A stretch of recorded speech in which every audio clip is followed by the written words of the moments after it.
জয় মা তারা, জয় মা তারা, জয় গুরু বামদেব ঠাকুরের জয়, সুপ্রভাত। আশা করি তোমরা সকলে ভালো আছো, সুস্থ থাকো। আজ রাধা অষ্টমী। যেসব মায়েরা আমার রাধা অষ্টমী পালন করো, আমি তাদেরকে অনেক অনেক আমার তরফ থেকে শুভেচ্ছা জানাচ্ছি। তোমরা সকলে সুন্দরভাবে রাধা অষ্টমী পালন করো। তা তোমাদের প্রতিদিন সকাল সকাল আমার মা তারার দর্শন করিয়ে দিই। আমার মা তারার দর্শনে সমস্ত বিঘ্ন নাশ হয়, অমঙ্গল দূর হয়, মঙ্গল হয়।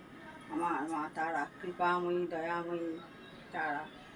তোমরা যে সমস্ত ভক্তরা আমার মাকে প্রতিদিন দর্শন করো, তাদের মনে যদি কোনো কিছু চাওয়ার থাকে, তোমাদের ধরো কোনো কাজ আটকে গেছে, তোমরা করতে পারছো না, কোনো বিপদে পড়ে আছো, সেই বিপদ মুক্ত হতে পারছো না, মা তারার কাছে তোমাদের মন প্রাণটা সঁপে দাও।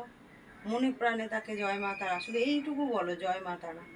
আশা করি তোমাদের সেই বিপদ থেকে তোমরা মুক্তি হবে। যে কাজ না হওয়া কাজও তোমাদের হবে। দূর দূরান্ত থেকে আমার মায়ের অনেক ভক্তরা আমার মাকে দেখো, দর্শন করো প্রতিদিন।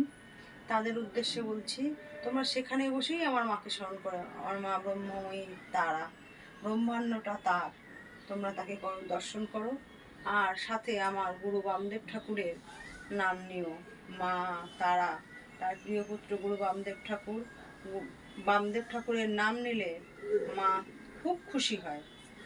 তা তোমরা মাকে দর্শন করো। মায়ের এই চ্যানেলটা যারা নতুন দেখছো, তারা অবশ্যই সাবস্ক্রাইব করে দিও। আর পুরনো যারা আমার মায়ের ভক্তরা, আমার এই রূপ প্রতিদিন দর্শন করো, আমরা দর্শন করিয়ে থাকি, তারা বেশি বেশি করে শেয়ার করো, করে আরও ভক্তদের মধ্যে বিলিয়ে দাও মা তারার মহিমা, মা তারাকে দর্শন করার সুযোগ করে দাও। আর আমার যে সমস্ত ভক্তরা এখান থেকে সে মায়ের কাছ থেকে উপকার নিয়েছো, তারাও তো মাকে দর্শন করো প্রতিদিন সকাল সকাল। না কোনো দিন দেরি হয়ে গেলে ফোন করে জানাও যে মায়ের কেন আজকে ভিডিও দিতে এত দেরি হচ্ছে।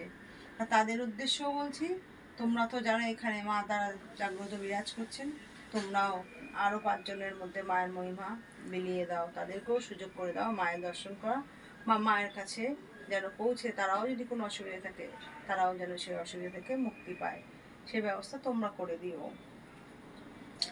জয় গুরু বামদেব ঠাকুরের জয়, জয় মা তারার জয়।